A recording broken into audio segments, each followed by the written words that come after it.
going on, folks? This is Dalton Wildwood, Dalton Wildwood Adventures. Watching pool sessions, life hacks, loopholes, you name it.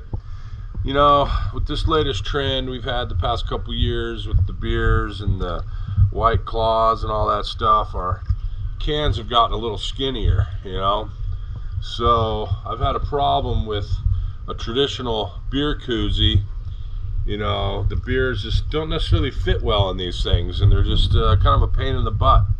So, because the beers are always slipping out and whatnot, it's all loosey-goosey. So, I discovered that if you take a bottle koozie, it actually fits real nice around the thing. So, let me show you guys here.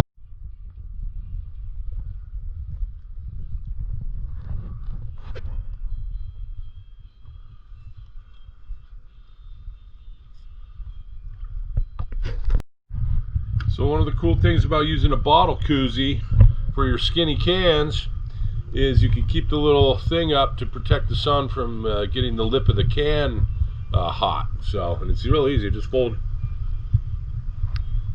But you know, if you don't want the annoying little foamy thing to hit your nose, you can just fold this down like that. It's hard to do with one hand. Boom, look at that. So, it's pretty cool. Anyway, you're watching Dalton Wildwood Adventures. Peace out.